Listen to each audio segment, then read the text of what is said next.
തിരുവചനം തിരുവചനം. ഈശോ മിശിഹായ്ക്ക് സ്തുതിയായിരിക്കട്ടെ. പ്രിയപ്പെട്ട ദൈവജനമേ, ഈ ശുശ്രൂഷയിൽ പങ്കെടുക്കുന്ന നമ്മളെല്ലാവരെയും ആത്മീയമായി വളർത്തുന്നതിന് വേണ്ടി പരിശുദ്ധാത്മാവ് അതിശക്തമായ ഒരു വചനം നൽകി അനുഗ്രഹിക്കുകയാണ്. വിശുദ്ധ പൗലോസ്ലീഹ എഫേസർക്ക് എഴുതിയ ലേഖനം 5-ാം അധ്യായം അതിൻ്റെ 14-ാം തിരുവചനം. Saint Paul's letter to Ephesians chapter 5 verse 14. സാധിക്കുന്നവരൊക്കെ ആ വിശുദ്ധ ഗ്രന്ഥമൊക്കെ തുറന്ന് ഈ വചനം ഒന്ന് ഒരുമിച്ച് വായിച്ച് അഭിഷേകം പ്രാപിക്കാം. വചനത്തിൽ ഇങ്ങനെ നമ്മൾ വായിക്കുന്നു: ഉറങ്ങുന്നവനെ ഉണരുക, മരിച്ചവരിൽ നിന്ന് എഴുന്നേൽക്കുക, ക്രിസ്തു നിന്റെ മേൽ പ്രകാശിക്കും.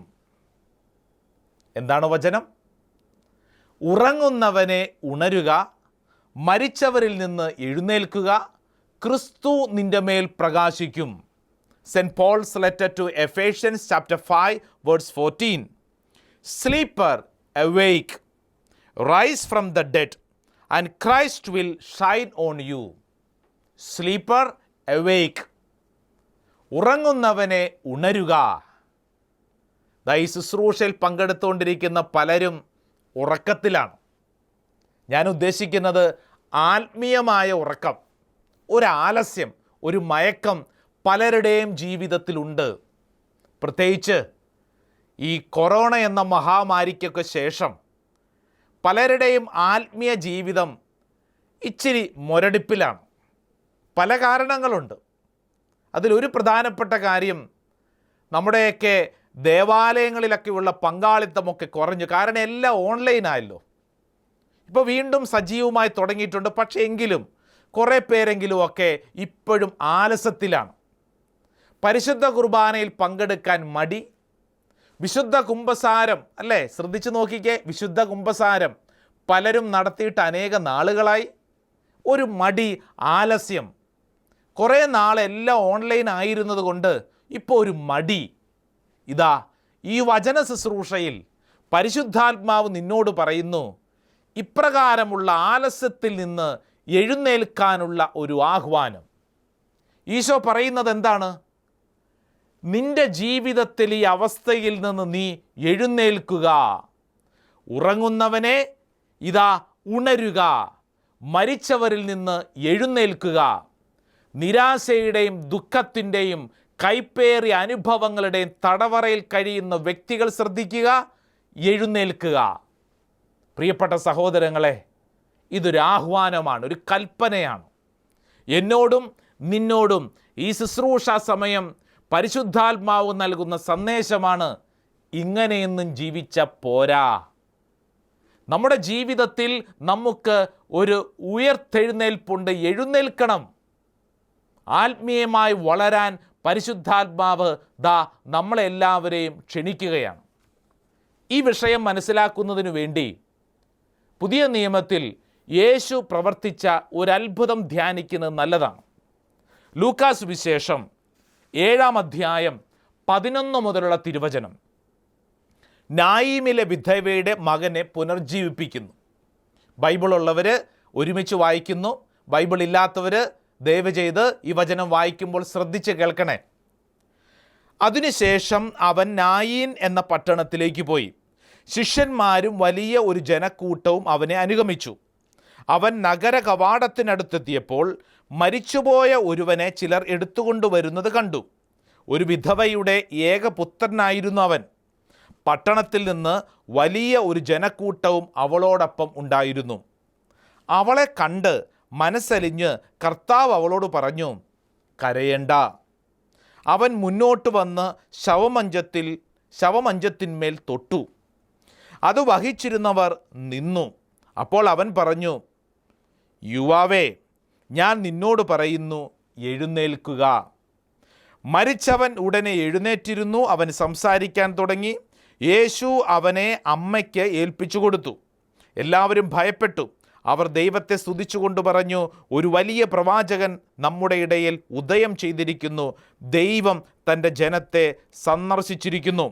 അവനെ പറ്റിയുള്ള ഈ വാർത്ത യൂദയ മുഴുവനിലും പരിസരങ്ങളിലും പരന്നു. വിശുദ്ധ ലൂക്കാ സുവിശേഷകൻ കൃത്യം വ്യക്തമായി നമ്മുടെ മുമ്പിൽ ഒരു സംഭവം അവതരിപ്പിക്കുകയാണ്. ഒരു ഗ്രാമത്തിൽ നടന്ന ഒരു സംഭവം. ഈ ഗ്രാമത്തിനൊരു പേരുണ്ട്. നായീൻ എന്ന് പറയുന്ന ഒരു ഗ്രാമമാണ്. നായീൻ എന്ന ഗ്രാമത്തെക്കുറിച്ച് പഠിക്കുമ്പോൾ നമുക്ക് ചരിത്രത്തിൽ മനസ്സിലാക്കാൻ പറ്റുന്നൊരു പ്രധാനപ്പെട്ട കാര്യം, നസ്രത്തിൽ നിന്ന് ഏകദേശം 8 കിലോമീറ്റർ തെക്ക് കിഴക്കായി സ്ഥിതി ചെയ്യുന്ന ഒരു പ്രദേശമാണ്. നസ്രത്തിൽ നിന്ന് ഏകദേശം 8 കിലോമീറ്ററേ ഉള്ളൂ. ഇതാ ഈ നായീൻ എന്ന വാക്കിൻ്റെ അർത്ഥം എന്താണെന്നറിയാവോ? പ്രസന്ന, സന്തുഷ്ട എന്നിങ്ങനെയാണ്. പ്രസന്നമായിരിക്കുക, സന്തുഷ്ടമായിരിക്കുക, നായീൻ എന്ന പദത്തിൻ്റെ അർത്ഥം. അപ്പോൾ ഈശോ എങ്ങോട്ടാണ് കടന്നു ചെല്ലുന്നത്? സന്തുഷ്ടമായിരിക്കുന്ന, പ്രസന്നമായിരിക്കുന്ന ഒരു പ്രദേശത്തേക്ക്, നായീൻ. എന്നാൽ ഈ പേരിന് ഘടകവിരുദ്ധമായ ഒരു കാര്യമാണ് അവിടെ സംഭവിച്ചിരിക്കുന്നത്. യേശു കടന്നു ചെല്ലുമ്പോൾ നഗര കവാടത്തിനടുത്ത് എന്താണ്? ഇതാ ഒരു ശവസംസ്കാര യാത്രയാണ് നടക്കുന്നത്. യേശുവിൻ്റെ പക്കലേക്ക് കടന്നു വരികയാണ്. എന്ത്? ഇതാ ഒരു വിധവയുടെ ഏക മകനെയും വഹിച്ചുകൊണ്ടുള്ള ശവസംസ്കാര യാത്ര. പ്രതീക്ഷ മുഴുവൻ നഷ്ടപ്പെട്ടു പോയ ഒരവസ്ഥ. എപ്പോഴും നമുക്കറിയാമല്ലോ, ശവസംസ്കാര ശുശ്രൂഷയിൽ പങ്കെടുക്കുന്നവരുടെ മുഖഭാവം എന്താ? നിരാശയും ദുഃഖവും സങ്കടവും. പ്രിയപ്പെട്ട വ്യക്തിയുടെ വേർപാട് താങ്ങാനാവാതെ സങ്കടപ്പെടുന്ന കുടുംബാംഗങ്ങൾ. ഇവിടെ ഒരു അമ്മ. ആകപ്പാടെ ഈ അമ്മയ്ക്ക് ആരാ ഉള്ളത്? ഏക മകൻ. സകല പ്രതീക്ഷയും ഈ മകനിലാണ്. പ്രതീക്ഷ നഷ്ടപ്പെട്ടു പോയ ഒരമ്മ.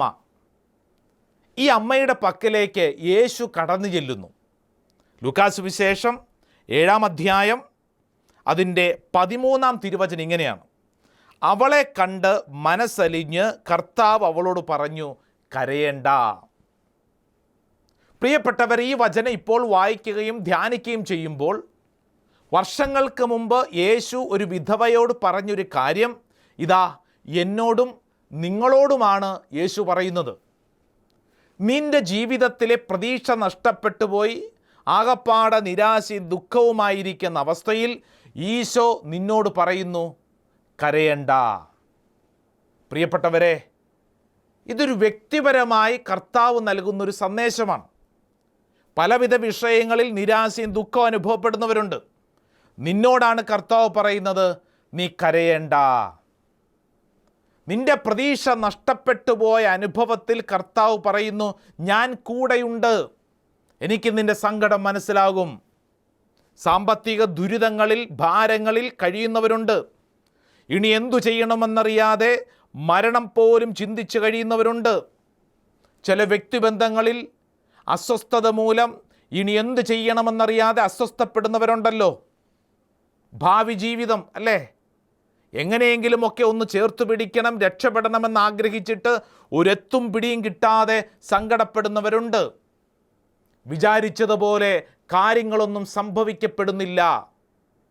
ഇനി എന്തു ചെയ്യണമെന്നറിയാതെ സങ്കടപ്പെടുന്നവരുണ്ട്. ദാ ഇപ്രകാരം സങ്കടപ്പെടുന്ന നിരാശയുടെയും ദുഃഖത്തിൻ്റെയും നടുവിൽ കർത്താവ് പറയുന്നു, നീ കരയേണ്ട, നീ കരയേണ്ട. പ്രിയപ്പെട്ടവരെ, ഈ വചനം പറയുമ്പോൾ ഒരു പക്ഷേ അവിടെ നിന്നിരുന്ന പലരുടെയും ഉള്ളിൽ ഒരു ചിന്തയുണ്ട്. കാരണം ഒത്തിരി പേര് വന്ന് ഈ സ്ത്രീയോട് പറഞ്ഞിട്ടുണ്ടാവും, കരയണ്ട. നിങ്ങളുടെ ജീവിതത്തിലും അങ്ങനെയല്ലേ? പ്രതിസന്ധിയും പ്രശ്നമൊക്കെ ഉണ്ടായുമ്പോൾ വീട്ടുകാരും നാട്ടുകാരൊക്കെ പറഞ്ഞിട്ടുണ്ടാവും, കരയണ്ട. പറയാൻ എളുപ്പ, സങ്കടം നമ്മുടെ ഉള്ളിലല്ലേ, പ്രശ്നം നമ്മുടെ ഉള്ളിലല്ലേ, പ്രശ്നത്തിന് പരിഹാരം വേണ്ടേ? കരയണ്ട എന്ന് പറഞ്ഞിട്ട് എല്ലാവർക്കും മാറി നിൽക്കാൻ പറ്റും. പക്ഷേ പ്രശ്നത്തിന് പരിഹാരം വേണ്ടേ? എങ്ങനെ നമ്മൾ കരയാതിരിക്കും? ജീവിതത്തിലെ സങ്കടങ്ങൾ അത്രമാത്രം നമ്മുടെ ഉള്ളിലില്ലേ? പ്രശ്നത്തിനൊരു പരിഹാരം വേണ്ടേ? യേശു ആ സ്ത്രീയോട് പറഞ്ഞു, കരയേണ്ട. കരയേണ്ട എന്ന് പറഞ്ഞ് മാറി നിൽക്കുകയല്ല, തൊട്ടടുത്ത വചനം ശ്രദ്ധിക്കണം. 7-ാം അധ്യായം 14-ാം തിരുവചനം: അവൻ മുന്നോട്ട് വന്ന് ശവമഞ്ചത്തിൻ്റെ മേൽ തൊട്ടു. അത് വഹിച്ചിരുന്നവർ നിന്നു. അപ്പോൾ അവൻ പറഞ്ഞു, യുവാവേ, ഞാൻ നിന്നോട് പറയുന്നു, എഴുന്നേൽക്കുക. വചനം പഠിപ്പിക്കുന്നത് മരിച്ചവൻ ഉടനെ എഴുന്നേറ്റിരുന്നു. അവൻ സംസാരിക്കാൻ തുടങ്ങി. യേശു അവനെ അമ്മയ്ക്ക് ഏൽപ്പിച്ചു കൊടുത്തു. പ്രിയപ്പെട്ടവരെ, കരയേണ്ട എന്ന് പറയുക മാത്രമല്ല, ആ കരച്ചിൽ അവസാനിപ്പിക്കുന്നതിനുള്ള വലിയ ഒരു സാധ്യത ഇതാ കർത്താവ് തൊട്ടു മുമ്പിലേക്ക് വെച്ചു കൊടുക്കുകയാണ്.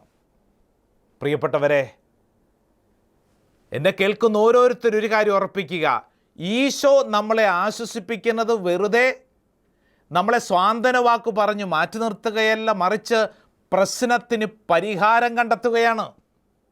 നിന്റെ പ്രശ്നം എന്താണോ ആ പ്രശ്നത്തിന് കർത്താവ് ഇതാ ഉത്തരം നൽകുകയാണ്. ഇവിടെയാണ് ഈ സംഭവത്തിൻ്റെ പ്രസക്തി. വെറുതെ ആശ്വാസവാക്ക്, ഭംഗി വാക്ക് പറഞ്ഞ് പോവുകയല്ല, മറിച്ച് നിന്റെ കൂടെ നിന്ന് നിന്റെ പ്രശ്നത്തിന് പരിഹാരം. ആ അമ്മയെ സംബന്ധിച്ചിടത്തോളം പ്രതീക്ഷ മുഴുവൻ ആ മകനിലാണ്. നഷ്ടപ്പെട്ടുപോയി. ഇതാ മരിച്ചവനെ ഉയർപ്പിക്കുക മാത്രമല്ല, ആ അമ്മയ്ക്ക് മകനെ പിടിച്ച് ഏൽപ്പിക്കുന്നു. നഷ്ടപ്പെട്ടു പോയത് തിരിച്ചു കൊടുത്തുകൊണ്ട് കർത്താവ് ഇതാ പ്രതീക്ഷയറ്റുപോകുന്ന ഓരോ മനുഷ്യനും ആശ്വാസവും ശക്തിയുമായിട്ട് നിലകൊള്ളുന്നു. പ്രിയപ്പെട്ടവരെ, എന്നോടും നിന്നോടും ആ കർത്താവ് പറയുന്നത് എഴുന്നേൽക്കുക, എഴുന്നേൽക്കുക. പ്രിയപ്പെട്ടവരെ, ഇതൊരു ആഹ്വാനമല്ലേ?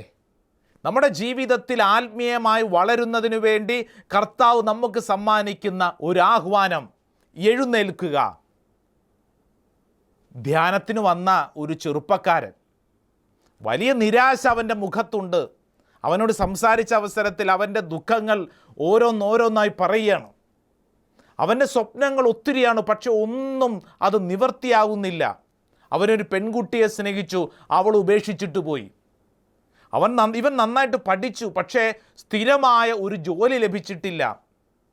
സ്വന്തമായിട്ട് രണ്ടു കാലിൽ നിന്നുകൊണ്ട് ജീവിതത്തെ നേരിടാൻ അവന് സാധിക്കുന്നില്ല. ആകപ്പാടെ തളർന്നിരിക്കുന്ന മനസ്സ്. വീട്ടുകാർ മിക്കവാറും ഇവനെ കുറ്റപ്പെടുത്തും. നിൻ്റെ കയ്യിലിരിപ്പ് കൊണ്ടാണ്, നിൻ്റെ സ്വഭാവം ഇങ്ങനെ ആയതുകൊണ്ടാണ് എപ്പോഴും ഇവനെ കുറ്റപ്പെടുത്തും. ഇവനാകെ മടുത്തു, നിരാശയും ദുഃഖവും. ധ്യാനത്തിന് വന്നപ്പോൾ ധ്യാനകേന്ദ്രത്തിലെ അൾത്താരയിൽ യേശുവിൻ്റെ ചിരിക്കുന്ന മനോഹരമായ രൂപമുണ്ട്. ഇവൻ ധ്യാനത്തിന് വന്ന് ഏറ്റവും മുമ്പിൽ നിരാശപ്പെട്ടിരിക്കുന്നു. ഇവന് കണ്ണ് തുറന്ന് നോക്കുമ്പോൾ ഈശോ ഇവനെ നോക്കി ചിരിക്കുന്നു. പ്രിയപ്പെട്ടവരെ, ആ യേശുവിൻ്റെ മുഖത്തേക്ക് നോക്കുന്തോറും ഇവൻ്റെ ഉള്ളിൽ വലിയ പ്രതീക്ഷ കടന്നു വരികയാണ്. കുമ്പസാരം കഴിഞ്ഞപ്പോൾ യേശുവിൻ്റെ ഇവൻ്റെ നേരെയുള്ള നോട്ടം ഇവൻ്റെ ജീവിതത്തിൽ വലിയ പ്രതീക്ഷയായിട്ട് മാറി. ആരാധന സമയത്ത് ഇവൻ വ്യക്തിപരമായിട്ട് യേശുവിനെ അനുഭവിക്കുകയാണ്. ഇവൻ ധ്യാനം കഴിഞ്ഞപ്പോൾ വന്ന് പറഞ്ഞത് ഇങ്ങനെയാണ്: അച്ഛാ, നിരാശയും ദുഃഖത്തോടും കൂടെ ഞാൻ പ്രാർത്ഥിക്കാൻ വന്ന വ്യക്തിയാണ്. മരിക്കണമെന്ന് മാത്രമേ എൻ്റെ തലയ്ക്കകത്ത് ചിന്തയുണ്ടായിരുന്നുള്ളൂ. എന്നാൽ ധ്യാനത്തിൻ്റെ അവസരത്തിൽ ഞാൻ സ്റ്റേജിലേക്ക് നോക്കുമ്പോൾ അതാ യേശുവിൻ്റെ മുഖം. ആ മുഖം എന്നോട് പറയുന്നു, നീ കരയേണ്ട, കരയേണ്ട, കരയേണ്ട, നിൻ്റെ സങ്കടം എനിക്ക് മനസ്സിലാകും. ആദ്യമൊക്കെ ഞാൻ തമാശാണെന്നാണ് വിചാരിച്ച, പക്ഷേ കുമ്പസാരം കഴിഞ്ഞപ്പോൾ ഓരോ വചനവും ധ്യാനിക്കുമ്പോൾ എൻ്റെ ഉള്ളിൽ ഇക്കാലം അത്രയും ഉണ്ടായിരുന്ന നിരാശയ്ക്കൊക്കെ ഒന്നിനു പിറകെ ഒന്നായി ഉത്തരം കണ്ടെത്തുകയായിരുന്നു.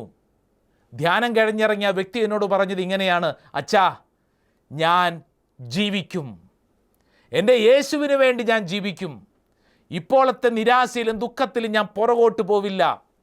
പ്രിയപ്പെട്ടവരെ, വലിയ ഒരു ഉയർത്തെഴുന്നേൽപ്പ്, എഴുന്നേൽക്കുക, ഇത് ഒരു ആഹ്വാനമാണ്. നിൻ്റെ ജീവിതാവസ്ഥ എന്തുമായിക്കൊള്ളട്ടെ, നിൻ്റെ പ്രായം എന്തുമായിക്കൊള്ളട്ടെ, സാരമില്ല. യേശു പറയുന്നു, എഴുന്നേൽക്കുക, എഴുന്നേൽക്കുക. വിശുദ്ധ ഗ്രന്ഥം വായിച്ചു പോകുമ്പോൾ ഈ ആഹ്വാനം അതിശക്തമായി പല മേഖലകളിലും എഴുതപ്പെട്ടിട്ടുണ്ട്. മർക്കോസിൻ്റെ സുവിശേഷം 2-ാം അധ്യായത്തിൽ നമ്മൾ വായിക്കുന്നത് 11-ാം വചനം ഇങ്ങനെയാണ്: തൽക്ഷണം അവൻ എഴുന്നേറ്റ് കിടക്കയുമെടുത്ത് എല്ലാവരും കാണുകെ പുറത്തേക്ക് പോയി. എല്ലാവരും വിസ്മയിച്ചു. ആരെക്കുറിച്ചാണെന്നറിയോ? തളർവാദ രോഗിയെക്കുറിച്ച് പറയുക. യേശു നൽകിയ അത്ഭുതം സ്വീകരിച്ചു കഴിഞ്ഞപ്പോൾ അതാ വചനം ഇങ്ങനെ പഠിപ്പിക്കുന്നത്, തൽക്ഷണം അവൻ എഴുന്നേറ്റു. തളർന്നു കിടന്നവനാ എന്ന് പറഞ്ഞു കഴിഞ്ഞാൽ ജീവിതത്തിൽ സകല പ്രതീക്ഷകളും നഷ്ടപ്പെട്ടു പോയവൻ. ഈ വചനമൊക്കെ വായിക്കുമ്പോൾ ഒരുപക്ഷെ നിങ്ങൾ ചിന്തിക്കും, വർഷങ്ങൾക്ക് മുമ്പ് നടന്നൊരു കാര്യമല്ലേ, ഇന്നിതിൻ്റെ പ്രസക്തി എന്താ? പ്രസക്തിയുണ്ട്. ജീവിതത്തിൽ നീയും പല വിഷയങ്ങൾ തളർന്നു കിടക്കുകയല്ലേ, അസ്വസ്ഥമായിരിക്കുകയല്ലേ. ഇതാ ഈശോ നിന്നോട് പറയുന്നു, നീ എഴുന്നേൽക്കുക. യേശുവിൻ്റെ ഈ ആഹ്വാനം സ്വീകരിക്കുന്ന ഓരോ വ്യക്തിയിലും അത്ഭുതകരമായ മാറ്റങ്ങൾ സംഭവിക്കുന്നു. എഴുന്നേൽക്കുക. മനോഹരമായി വചനം പഠിപ്പിക്കുന്നത് യെശയ്യായുടെ പ്രവചനം 55 അധ്യായം അതിൻ്റെ 11 തിരുവചനം. പ്രിയപ്പെട്ടവരെ, വചനം നമുക്ക് നൽകുന്ന അതിശക്തമായ ഒരു സന്ദേശമുണ്ട്. യെശയ്യായുടെ പ്രവചനം 55 അധ്യായം അതിൻ്റെ 11 തിരുവചനം. വചനത്തിൽ ഇങ്ങനെ പഠിപ്പിക്കുന്നു, എൻ്റെ അധരങ്ങളിൽ നിന്ന് പുറപ്പെടുന്ന വാക്കും അങ്ങനെ തന്നെ, ഫലരഹിതമായി അത് തിരിച്ചു വരില്ല. എൻ്റെ ഉദ്ദേശം അത് നിറവേറ്റും. ഞാൻ ഏൽപ്പിക്കുന്ന കാര്യം വിജയകരമായി ചെയ്യും. ഇതാ വചനം പഠിപ്പിക്കുക. അതായത് എൻ്റെ അധരങ്ങളിൽ നിന്ന് പുറപ്പെടുന്ന വാക്കും അങ്ങനെ തന്നെ, ഫലരഹിതമായത് തിരിച്ചു വരില്ല. യേശു ഒരു വ്യക്തിയോട് എഴുന്നേൽക്കാൻ പറഞ്ഞാൽ അത് വെറുതെയുള്ള പറച്ചിലല്ല, മറിച്ച് അതിന് റിസൾട്ടുണ്ട്, ഫലമുണ്ട്. യേശു പറഞ്ഞാൽ അതിനുത്തരമുണ്ട്. അപ്പോൾ ഇപ്പോൾ യേശുവാണ് നമ്മളോട് പറയുന്നത്, ഞാനെന്ന് പറയുന്നൊരു വ്യക്തിയല്ല. തിരുവചനത്തിലൂടെ യേശുവാണ് നമ്മളോട് പറയുന്നത്, എഴുന്നേൽക്കുക, എഴുന്നേൽക്കുക. വീണ്ടും തിരുവചനത്തിൽ ഈ സന്ദേശം പല മേഖലകളിലും നമുക്ക് വായിക്കാൻ പറ്റും. യോഹന്നാൻ്റെ സുവിശേഷം 5 അധ്യായം അതിൻ്റെ 8 തിരുവചനം. 5 അധ്യായം നമുക്ക് പരിചയമുണ്ടല്ലോ. ആരെക്കുറിച്ചാ? തളർന്നു കിടന്ന വ്യക്തി, ബെത്സൈദ കുളക്കരയിൽ തളർന്നു കിടന്നവൻ. എത്ര വർഷം? 38 വർഷം. 38 വർഷം. യേശുവിന് വയസ്സ് എത്രയുണ്ട്? 30 കഴിഞ്ഞിട്ടുള്ളൂ അല്ലേ? 38 വർഷം. അതായത് യേശു ജനിക്കുന്നതിന് മുമ്പേ കിടക്കുന്ന ഒരുവനാണവൻ. അവനോടാണ് യേശു ചെന്നിട്ട് പറയുന്നത്, എന്ത്? നീ ഇങ്ങനെ തളർന്നു കിടക്കേണ്ടവനല്ലെന്നേ, നിരാശയ്ക്ക് അടിമപ്പെട്ട് കിടക്കുന്നവനല്ലെന്നേ. നീ എന്തു ചെയ്യണം? നീ എഴുന്നേൽക്കണം. യോഹന്നാൻ്റെ സുവിശേഷം 5 അധ്യായം 8 തിരുവചനം. വചനത്തിൽ ഇങ്ങനെ വായിക്കുന്നു, യേശു അവനോട് പറഞ്ഞു, എഴുന്നേറ്റ് കിടക്കയെടുത്തു നടക്കുക. ശ്രദ്ധിച്ചോണം. എങ്ങനെ ചെയ്യണം? എഴുന്നേൽക്കണം. നീ എന്നിട്ട് എന്ത് ചെയ്യണം? കിടക്കയും എടുത്തു നടക്കണം. ഇത്രയും നാളും നീ ആശ്രയിച്ചിരുന്ന ഈ കിടക്ക, അതും എടുത്തു നടക്കുക. ഇനി അതല്ല നിൻ്റെ ആശ്രയം, നീ അതിനെ കൊണ്ട് നടക്കണം. നീ എഴുന്നേൽക്കണം, കിടക്ക ചുമന്നുകൊണ്ട് നടക്കുക. അവൻ തൽക്ഷണം സുഖം പ്രാപിച്ച് കിടക്കയും എടുത്ത് നടന്നു. പ്രിയപ്പെട്ടവരെ, ജീവിതത്തിൽ അനുദിന അനുഭവങ്ങളിൽ ഈ വചനങ്ങൾ നമുക്ക് കരുത്തു പകരണം. നിരാശപ്പെട്ട് ജീവിക്കരുത്. നിരാശ പിശാചിൻ്റെ ആയുധമാണ്. വർഷങ്ങൾ എത്ര വേണമെങ്കിലും ആയിക്കൊള്ളട്ടെ, ചിലരുടെയൊക്കെ ഉള്ളിൽ കുറേ വർഷങ്ങളായി ഇനി ഇതൊന്നും ശരിയാവില്ലെന്നേ, ഇനി ഇതൊന്നും നന്നാവില്ലെന്നേ എന്ന് ചിന്തിക്കുന്നവരുണ്ടാകും. ഇല്ലേ? ഉണ്ടല്ലോ. ഭാര്യ ഭർത്ത ബന്ധത്തിൽ കുറേ വർഷങ്ങളായി, ഇനി ഈ ബന്ധം നന്നാകാൻ പോകുന്നില്ല അച്ചോ, ഇതൊന്നും രക്ഷപ്പെടില്ല എന്ന് ചിന്തിക്കുന്നവരുണ്ടാവും. മകനെക്കുറിച്ചോ മകളെക്കുറിച്ചോ, ഇതൊന്നും രക്ഷപ്പെടാൻ പോകുന്നില്ല, അവൻ അവൻ്റെ പാട്ട്, അവൾക്ക് അവളുടെ പാട്ട് എന്ന് ചിന്തിക്കുന്ന വ്യക്തികളുണ്ടാവും. ഇതാ വചനം പഠിപ്പിക്കുന്നു, എത്ര വർഷം പഴക്കമുണ്ടെങ്കിലും ഈ വചനം കേട്ടുകൊണ്ടിരിക്കുമ്പോൾ വചനത്തിൽ വിശ്വസിക്കുക, നീ എഴുന്നേൽക്കുക. ഇതാ നിനക്ക് വീണ്ടും ഒരു തിരിച്ചുവരവ് കർത്താവ് ഒരുക്കുകയാണ്. പ്രതീക്ഷ നഷ്ടപ്പെട്ടു പോകുന്ന ഇടങ്ങളിൽ ദൈവം അതിശക്തമായി പ്രവർത്തിക്കുകയാണ്. മനുഷ്യൻ്റെ പദ്ധതി അവസാനിക്കുന്നിടത്ത് ദൈവം ആരംഭിക്കും. മനുഷ്യൻ്റെ പദ്ധതി, നമ്മുടെ തലയ്ക്കകത്ത് കുറേ പദ്ധതി ഉണ്ടല്ലോ, ഇത് നീ അവസാനിപ്പിക്കുന്നിടത്ത് ദൈവം നിനക്ക് വേണ്ടി ആരംഭിക്കും. മർക്കോസ് വിശേഷം 5 അധ്യായം 41 തിരുവചനം നമുക്കൊക്കെ പരിചയമുള്ള ഒരു തിരുവചന ഭാഗമാണ്. മർക്കോസ് വിശേഷം 5-ാം അധ്യായം അതിൻ്റെ 41-ാം തിരുവചനം. വചനത്തിൽ ദാ ഇങ്ങനെ നമ്മൾ വായിക്കുന്നു: അവൻ അവളുടെ കൈക്ക് പിടിച്ചുകൊണ്ട് ബാലികയെ എഴുന്നേൽക്കൂ എന്നർത്ഥമുള്ള താലിത്താക്കുമെന്ന് പറഞ്ഞു. തൽക്ഷണം ബാലിക എഴുന്നേറ്റു നടന്നു. താലിത്താക്കും, അതായത് ബാലിക എഴുന്നേൽക്കുകയാണ്. എഴുന്നേൽക്കുക, ഈ ആഹ്വാനം നമുക്കുള്ള കർത്താവിൻ്റെ വലിയ ഒരു വിളിയാണ്. നീ എഴുന്നേൽക്കുക. യെശയ്യായുടെ പ്രവചനം 52-ാം അധ്യായം അതിൻ്റെ 1-2 തിരുവചനം മനോഹരമായൊരു സന്ദേശമാണ്. Book of Isaiah chapter 52 verse 1 and 2. സിയോനെ ഉണർന്നെഴുന്നേൽക്കുക, ശക്തി സംഭരിക്കുക. സിയോനെ ഉണർന്നെഴുന്നേൽക്കുക, ശക്തി സംഭരിക്കുക എന്ന് പറഞ്ഞാൽ ആരോടാ? എന്നോടും നിന്നോടുമാണ്. വീണ്ടും 2-ാം തിരുവചനം പറയുന്നു: ബന്ധനസ്ഥനായ ജെറുസലേമേ, പൊടിയിൽ നിന്ന് തട്ടിക്കുടഞ്ഞ് എഴുന്നേൽക്കുക, എഴുന്നേൽക്കുക. ഒരു പക്ഷേ ഈ ശുശ്രൂഷയിൽ പങ്കെടുക്കുന്ന ചിലരുടെ ഉള്ളിൽ ചില പാപഭാരങ്ങൾ നിറഞ്ഞിരിപ്പുണ്ടല്ലോ. ഈ പാപം ഇതെൻ്റെ ജീവിതത്തെ നശിപ്പിക്കുന്നു, ഇതിൽ നിന്ന് ഞാൻ രക്ഷപ്പെടില്ല എന്ന് ചിന്തിക്കുന്ന വ്യക്തി ഉണ്ടാവും. ചില ദുശീലങ്ങൾ വർഷങ്ങളായിട്ട് കൂടെ കൂടിയതാ അല്ലേ, രക്ഷപ്പെടുന്നില്ല, ഇതെന്നെയും കൊണ്ടേ പോകൂ എന്ന് ചിന്തിക്കുന്നവരുണ്ടാവും. എന്നാൽ മറ്റു ചിലരുടെ ഉള്ളിൽ എനിക്ക് കഴിവില്ല, എന്നെ ഒന്നിനും കൊള്ളില്ല, വീട്ടുകാർക്ക് എന്നെ വേണ്ട, നാട്ടുകാർക്കൊരു വിലയില്ല എന്ന് ചിന്തിക്കുന്നവരുണ്ടാവും. ഇങ്ങനെ തുടങ്ങി പല വിഷയങ്ങളിൽ നിരാശയും ദുഃഖവും നിങ്ങളുടെ ഉള്ളിലുണ്ടോ? എങ്കിൽ ഈ വചനങ്ങൾ ധ്യാനിക്കുക. കാരണം കർത്താവ് നമ്മളെ ക്ഷണിക്കുന്നത് എഴുന്നേൽക്കാനാണ്. ഇങ്ങനെ ജീവിച്ച് ജീവിതം നശിപ്പിക്കരുത്, നമ്മൾ എഴുന്നേൽക്കണം. ഒരു മാറ്റം അനിവാര്യമാണ്. ധൂർത്തപുത്രൻ ലൂക്കാസ് സുവിശേഷം 15-ാം അധ്യായത്തിൽ നമ്മളെ പഠിപ്പിക്കുന്നൊരു വലിയ കാര്യമുണ്ട്. എന്താ അത്? ജീവിതത്തിൽ സകലതും തകർന്ന് തരിപ്പണമായി കഴിഞ്ഞപ്പോൾ ലൂക്കാസ് സുവിശേഷം 15-ാം അധ്യായം അതിൻ്റെ 16-ാം തിരുവചനം നമ്മൾ ഇങ്ങനെ വായിക്കുന്നു: പന്നി തിന്നിരുന്ന തവിടെങ്കിലും കൊണ്ട് വയറ് നിറയ്ക്കാൻ അവൻ ആശിച്ചു, പക്ഷേ ആരും അവന് കൊടുത്തില്ല. 17-ാം വചനം: അപ്പോൾ അവന് സുബോധമുണ്ടായി. അവൻ പറഞ്ഞു, എൻ്റെ പിതാവിൻ്റെ എത്രയോ ദാസന്മാർ സുഭിക്ഷമായി ഭക്ഷണം കഴിക്കുന്നു, ഞാനോ ഇവിടെ വിശന്നു മരിക്കുന്നു. തൊട്ടടുത്ത വചനം Saint Luke's gospel chapter 15 verse 18 വചനം പറയുന്നു: ഞാൻ എഴുന്നേറ്റ് എൻ്റെ പിതാവിൻ്റെ അടുത്തേക്ക് പോകും. ഇത് പ്രധാനപ്പെട്ടൊരു കാര്യമാണ്. ഞാൻ എഴുന്നേൽക്കും. എവിടെ നിന്ന്? ഈ പന്നിക്കുഴിയിൽ നിന്ന് ഞാൻ എഴുന്നേൽക്കും. ഞാൻ എൻ്റെ പിതാവിൻ്റെ പക്കലേക്ക് പോകും.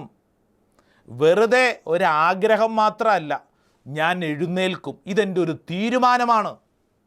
എന്നെ കേൾക്കുന്ന പ്രിയപ്പെട്ട സഹോദര സഹോദരി, വെറുതെ ഉള്ളിൻ്റെ ഉള്ളിൽ ആഗ്രഹിച്ച് ആശിച്ച് നിർത്തിയാൽ പോരാ. ഇവിടെ നിന്ന് നമ്മൾ എഴുന്നേൽക്കണം.